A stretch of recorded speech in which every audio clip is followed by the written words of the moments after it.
Nurse Karen Matthews rushed into the delivery room, her heart pounding with anticipation. As she entered, she saw the young, scared face of Sharon Smith, barely a teenager, in the throes of labor. Sharon's eyes were wide with fear as she grappled with the intensity of giving birth to not one, but 3 babies. However, what Sharon didn't know was that she was in good hands. Karen's years of experience told her that this was not just any ordinary delivery. It was a moment that would change lives forever. With each cry of pain from Sharon, Karen felt a surge of empathy, knowing the immense challenges that lay ahead for the young mother. It was something she knew all too well. The room buzzed with activity as medical staff rushed to assist in the delivery of the triplets. Despite the chaos, Karen's attention remained firmly fixed on Sharon, who seemed overwhelmed and lost in the chaos of childbirth. As the first baby emerged into the world, Karen saw the mixture of relief and exhaustion on Sharon's face. But as the second and third babies followed, Sharon's expression turned from relief to sheer panic. Karen immediately sprang into action. She was going to help this young girl no matter what. When all 3 babies were born, Karen looked at the young girl. She only had sadness in her eyes. And over the next few days, sadness was all Karen saw. Every time Karen visited the maternity ward, Sharon was nursing her newborns with a look of worry on her face. Karen could understand. It wasn't easy being a teen mom. She helped the young girl as much as she could by putting one baby down so that she could feed another.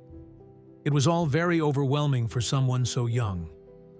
She tried to bring as much cheer to Sharon and her babies as she could. "Have you decided on names for them yet?" she asked, hoping that by now Sharon had decided on naming her 3 daughters.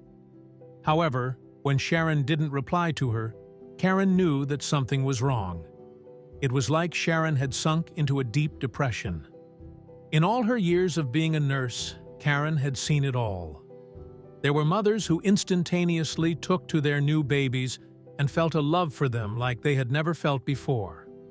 But then there were some mothers who just didn't bond with their babies immediately. This could be linked to postnatal depression. Could this be what Sharon was struggling with? Whenever a nurse brought her babies to her, she didn't seem interested in holding them or feeding them at all. Karen watched as she just lay in the hospital bed. She even saw her shed some tears more than a few times. Karen felt so sorry for her and wondered if she could possibly help.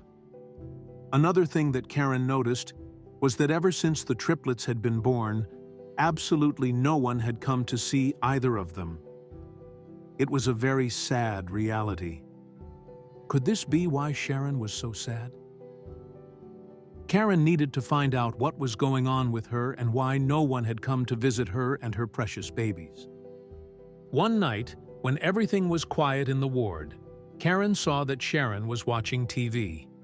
She saw this as the perfect opportunity to strike up a conversation with the young girl. Karen cautiously approached the vulnerable girl. "Hi, Sharon. How are you feeling? Do you mind if I sit down?" Sharon just gave her one look. She didn't look pleased. She pulled the hospital blankets over her as a way to guard herself. Karen could see that this young girl was definitely going through something. "I just want to ask you a few questions. Why has no one come to visit you or your babies? I know you're 14 years old. Where's your parents and the father of your babies?" A single tear rolled down the girl's cheek. Karen knew that she was onto something.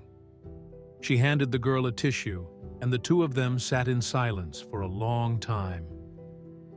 It didn't seem like the girl was going to open up anytime soon. Karen left her for now, but she would be back the next night to try to talk to her again. However, the following night was the same. Sharon was still in her shell and did not come out. Karen found it frustrating, but she decided to be patient with the girl. Every day she would check on her and the triplets. Then, one day, out of nowhere, the girl gave Karen a small smile. Was this the chance she had been hoping for? Karen's heart skipped a beat as she saw the glimmer of a smile on Sharon's face. It was the first sign of hope she had seen since the birth of the triplets. With cautious optimism, she approached Sharon's bedside, her mind racing with possibilities. "Sharon, it's good to see you smile," Karen said gently, taking a seat beside her. "Is there anything you'd like to talk about?" Karen had hoped that the worst of the trauma of childbirth had begun to wear off. But in that moment, she watched as Sharon's demeanor changed. The slight smile vanished from the young girl's face. It was like Karen had snapped her out of a happy daydream. The girl's face twisted into an emotion Karen had never seen before. At first, Sharon didn't say a word, but Karen could see the tears welling up behind her eyes. Something was terribly wrong. The girl was hiding something. But then, the girl said something truly heartbreaking. Sharon's eyes trailed from the woman who was trying to help her. It was clear that she didn't want to have this conversation, but Karen was determined. "You should go," the young girl said just above a whisper, but Karen couldn't do that. If she walked out of that room, she would feel like she was giving up on her. But when Karen refused to leave her hospital room, Sharon said the unthinkable. "You can stop acting like you care just to make you feel better about yourself," she said, but the situation would get worse. Karen was taken aback by the young girl's harsh words. She was there to help, and she had no ulterior motives. But that night, she would learn the horrible truth. "Sharon, I'm not pretending to care. I want to help you. If you just—" Karen started, but the new mother wouldn't let her finish. "I said get out! There is nothing you can do to help, okay?" The girl blinked back tears. There was no point in staying, but little did Karen know what would be revealed. Determined to help, Karen tried again. "Look, I know becoming a mother is scary, but there are ways to make it better. I can help you," she said. But there was more to the story. The girl let out a sarcastic laugh and shook her head bitterly. "Don't you get it? The babies aren't even half of the problem. I just want to be alone," she responded. Sharon refused to look at Karen, and she knew it was time to leave. But when she was about to spot something truly bizarre, Karen quietly arose from her seat and walked toward the door. When she looked back at Sharon, she was still staring at the wall with tears in her eyes. As Karen stepped into the hallway, she couldn't help but feel like the young girl was hiding something sinister. Something just seemed off about her. She began walking down the hall, desperate for a cup of water to parch her thirst. Soon, she would have to bring Sharon her dinner, but she wasn't ready for what she would find. The last few days at the hospital had been tough for Karen. Every day she watched happy mothers and fathers leave with their newborn babies. But then, she would return to Sharon's room, where she would refuse to interact with the children. Sharon was struggling to recover from the difficult birth. Karen sipped on her glass of water as her mind began to wander. Who was Sharon really, and why was she so afraid to tell her the truth? She was about to find out. Before she knew it, dinner time rolled around. With a large food cart in hand, Karen slowly walked from room to room, serving patients their dinner. She was halfway done with her chore when she turned down Sharon's hall. But there, at the end of the hall, she spotted something rather suspicious. The young man was standing outside of Sharon's room, staring in before nervously pacing back and forth. Who on earth was he? Karen had a gut feeling that something just wasn't right. Sharon hadn't had a visit since she arrived. Who could this strange man be? The man wore a hoodie over his head, clearly trying to keep his face hidden. Karen's stomach dropped. She had to investigate. "Could you handle this on your own for just a second?" she asked a fellow nurse. When the nurse agreed, she decided to approach the strange man. The man was now standing by the door of Sharon's room, staring into it. Karen found his behavior beyond bizarre. Noticing movement beside him, he looked in Karen's direction. But the second he noticed that she was approaching, he began walking away. Karen knew that she couldn't let the man get away with this. She ran after him. "Hey, stop!" she yelled after him. But that night was far from over. The man began sprinting when he noticed that the nurse was hot on his heels. But, unfortunately for Karen, he managed to slip away. Her head was buzzing with confusion. Who on earth was that man, and why was he staring at Sharon? She had to speak to her about it. She quickly returned to that same hallway and grabbed a plate of food for Sharon before heading into her room. She wanted to warn her, but she was about to learn the truth. She quietly walked into the hospital room, but as she did, she spotted the young girl in her bed, fast asleep. The man was watching her sleep. She quietly walked toward the bed and placed the tray of food beside Sharon. Then she decided to wake her with a gentle hand on the girl's shoulder. "Sharon, honey, wake up," she said gently, and watched as the girl's eyes opened.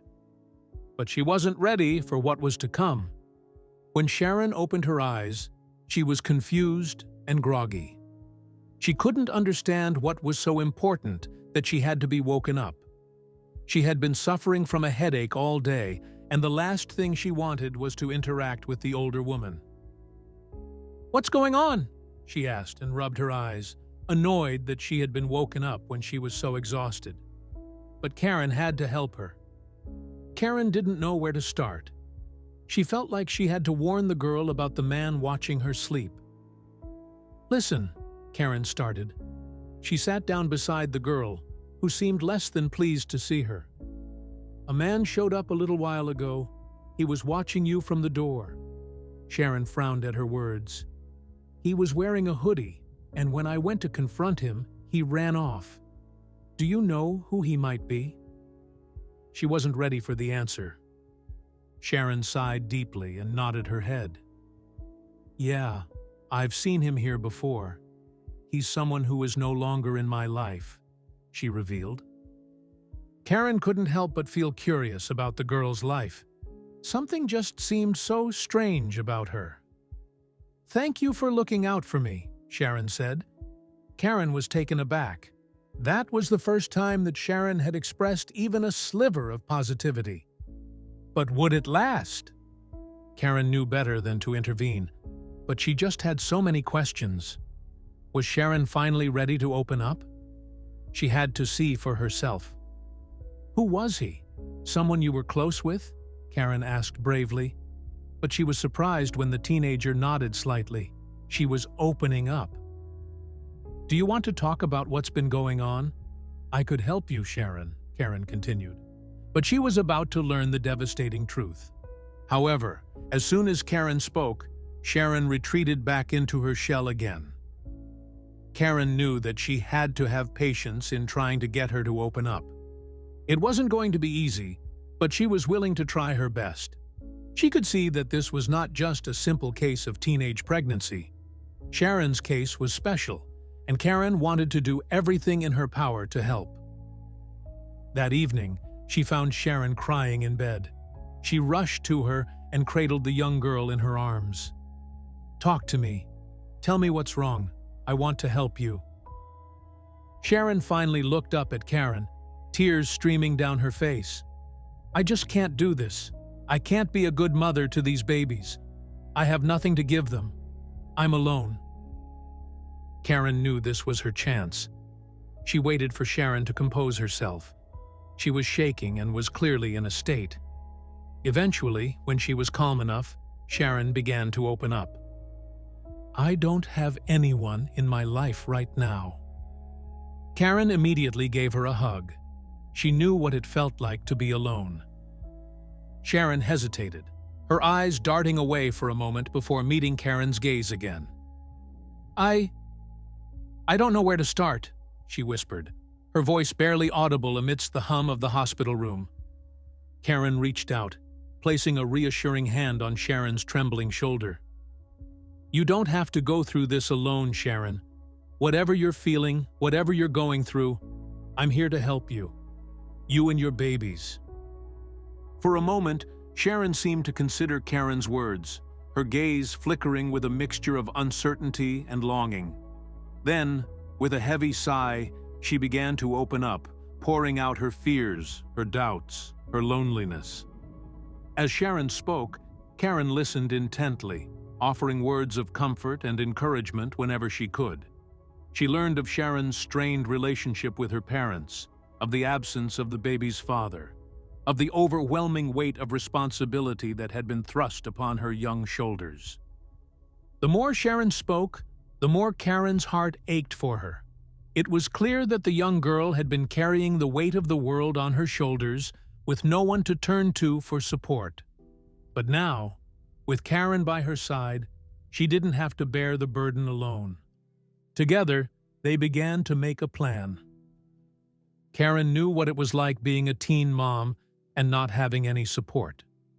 She had been one herself, and she didn't want another girl to go through the same that she went through in her formative years. She made the decision to take Sharon in. It was the only thing she could think of at that moment. The girl needed someone to take care of her and her babies, and Karen was willing to do just that. With determination in her heart, Karen approached the hospital administration, explaining Sharon's situation and her own decision to take her in. After some deliberation, they agreed to provide temporary housing for Sharon and her triplets until a more permanent solution could be found. Sharon was hesitant at first, unsure of what to make of this sudden turn of events. But as Karen reassured her and helped her settle into her new temporary home, a glimmer of hope began to emerge in Sharon's eyes. Karen wasted no time in rallying support for Sharon and her babies. She reached out to her colleagues, friends, and even former patients who might be able to offer assistance. Before long, donations poured in. Clothes, diapers, toys, and even offers of childcare. Sharon watched in awe as strangers came together to help her in her time of need. For the first time since giving birth, she felt a flicker of hope ignite within her heart. As the days turned into weeks, Sharon slowly began to open up to Karen, sharing her fears, her hopes, and her dreams. With each passing day, their bond grew stronger, and Sharon started to see Karen not just as a nurse, but as a friend and a mentor. Karen, in turn, marveled at Sharon's resilience and determination in the face of adversity. Despite the challenges she had faced, Sharon was determined to build a better future for herself and her babies. At this point, Sharon felt more at ease with her babies and even started picking out names for them. In the end, she named her 3 daughters Serena, Samia, and Shayna. She became more hands-on, and with the help of Karen, she learned how to properly feed and take care of her babies. It was a tough job, but she was willing to give her all. With each passing day, Sharon's confidence as a mother grew. Karen was there every step of the way, offering guidance, support, and unwavering encouragement. Together, they navigated the challenges of parenthood, celebrating the small victories and facing the inevitable setbacks with resilience and determination. Sharon even decided to get a part-time job in order to provide for herself and her babies. As Sharon settled into her new role as a mother, Karen worked tirelessly to help her secure a stable future for Sharon and her babies. Sharon also decided to go back to school. Slowly but surely, Sharon began to rebuild her life, finding strength in the love she felt for her daughters and the unwavering support of her newfound community. Word of Sharon's journey spread throughout the hospital, inspiring hope in both patients and staff alike. Her resilience in the face of adversity served as a beacon of hope for those struggling with their own challenges, reminding them that with determination and support, anything is possible. Karen watched with pride as Sharon blossomed into a confident and capable young woman, her once frightened demeanor replaced with a quiet strength and determination. As time passed, Sharon and Karen's bond only grew stronger. Though their paths had initially crossed under challenging circumstances, they had forged a connection that transcended their roles as nurse and patient. Karen became not only a mentor to Sharon, but also a trusted friend and confidant, someone she could turn to in times of need and celebration alike. Years later, as Sharon's daughters grew into bubbly little girls, Karen was proud of how far they had come. Sharon was in a better place in her life, working and finishing school. With a smile, Karen watched Sharon and her 3 daughters. She was proud of them and herself for stepping in and helping a young girl when she needed someone in her corner. Amanda's protective instincts kicked in. "You shouldn't be here," she said firmly, blocking the doorway. "You abandoned her when she needed you most." Before Kevin could respond, Karen appeared behind Amanda. She recognized Kevin instantly and felt a surge of anger. "You need to leave," she said, her voice cold. "Sharon doesn't want to see you." Kevin shook his head, desperation in his eyes. "Please just let me talk to her. I've changed. I got a job, and I want to make things right. I want to be there for my daughters." The commotion had woken Sharon, and she slowly descended the stairs, her heart pounding in her chest. She was dreading having any confrontation with him at all. She put her nightgown on and walked slowly down the stairs. When she saw Kevin, her breath caught in her throat. She hadn't expected to see him again, not after everything that had happened. Sharon walked slowly to the door. "Kevin," she whispered, her voice trembling. She stood in the light to see him better. Kevin's gaze softened when he saw her, and for a moment he looked like the boy she had once loved. "Sharon, I'm so sorry," he said, his voice breaking. "I messed up, but I'm here now. I want us to be a family. Please give me another chance." But would she listen? The young girl had a brief moment of weakness. Then she remembered she had been through the past year. She wasn't going to make it easy for him. Amanda's face hardened. "What do you want, Kevin?" she demanded, blocking the doorway with her small frame. "You have some nerve showing up here after everything you put her through."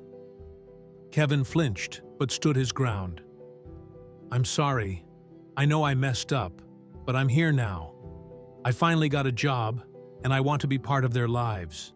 I want us to be a family." Amanda, who had been in the kitchen, came to the door, her eyes narrowing at the sight of Kevin. "You've got some nerve, Kevin. Get lost." But Kevin didn't move. His gaze was fixed on the stairs behind Amanda, where Sharon was slowly descending, her face a mask of disbelief. "Kevin," she whispered, as if seeing a ghost. He looked up at her, his expression softening. "Sharon, I'm sorry. I was scared and I ran, but I'm here now. Please, give me a chance. I want to be there for you and the girls." Sharon's mind was a whirlwind of emotions. Anger, sadness, confusion. She remembered how close she and Kevin were in high school, and she wished that things were that simple again. But he had left her. He ran away. He chose to leave her and their children. She was confused. She wanted to believe him, but the pain he had caused was still fresh in her heart. "I don't know if I can trust you," she said, her voice barely above a whisper. Kevin took a step closer, but Amanda quickly intervened, standing protectively in front of Sharon. "You need to leave now," Amanda said firmly. "Sharon has been through enough." Sharon took a deep breath, trying to steady herself. "Mom, it's okay," she said softly. "Let him speak." She took a step forward and looked at Kevin straight in his eyes. He looked scared, and she knew that he would now do anything to get them back. The angry mother wasn't going to allow any of it. Amanda turned on him, her voice rising with anger. "You don't get to walk away and then come back like nothing happened. Sharon was alone, scared, and you left her. You don't deserve a place in her life or the lives of those babies." Kevin swallowed hard, his eyes pleading with Sharon. "I know I don't deserve forgiveness, but I'm asking for it anyway. Please, Sharon, just give me a chance to make things right." Sharon looked from her mother to Kevin, her heart pounding in her chest. It was the worst decision. She had to think of her children's future. She remembered the nights of crying herself to sleep, the fear of facing motherhood alone, and the countless times she wished Kevin had been there. But she also remembered the love they once shared and the dreams they had before everything went wrong. Amanda hesitated but stepped aside, keeping a watchful eye on Kevin. Sharon looked him in the eyes, searching for any sign of sincerity. "You hurt me, Kevin. You left me when I needed you most. Why should I believe you now?" She was angry and confused. Kevin's shoulders sagged, and he looked down at his feet. "I was scared, Sharon. I didn't know how to handle it. But I've had time to think, and I realized that I can't run away from my responsibilities. I want to be a father to our girls. I want to be there for you." Sharon's heart ached with conflicting emotions. She had loved him once, but could she trust him again? "I need time to think," she finally said. "Come back in the morning and we'll talk." Kevin was insistent. "I need time, Kevin," Sharon said, her voice trembling. "I need time to think, to figure out what's best for the girls and me. Come back in the morning. We'll talk then." Kevin nodded, relief washing over his face. "Thank you, Sharon. I'll be back. I promise I won't mess this up." But she wasn't looking forward to it. As he turned to leave, Amanda called after him, her voice sharp and unforgiving. "Don't think for a second that I'll let you hurt her again, Kevin. If you ever let her down like that again, you'll have me to deal with." Kevin nodded, relief washing over his face. "Thank you, Sharon. I'll be back." As he turned and walked away, Sharon felt a sense of unease settle over her. She knew the decision she had to make would change the course of her life and the lives of her daughters forever. Kevin didn't say anything else. He just walked away. His shoulders slumped, leaving the door open to a future that was anything but certain. Karen placed a comforting hand on Sharon's shoulder. "You don't have to decide anything right now, Sharon. Take your time. We'll figure this out together." Sharon nodded, tears welling in her eyes. She had come so far, but now it felt like she was right back where she started, caught between hope and fear, love and betrayal. As the night wore on, Sharon sat by the window, watching the shadows lengthen as the sky darkened. Her thoughts were a whirlwind of memories and emotions, all tangled up in the image of Kevin standing at the door, asking for another chance. But this time, Sharon wasn't the same girl she had been before. She was stronger now, wiser. She had her mother, her daughters, and Karen by her side. Whatever decision she made, she knew she wouldn't be alone. The young mother finally had the strength to deal with her daughter's father. She was doing it for them, not him. When morning came, Sharon would face Kevin again, and whatever happened next would be on her terms. The past was behind her, but the future was still unwritten. And this time, Sharon was ready to take control of her story.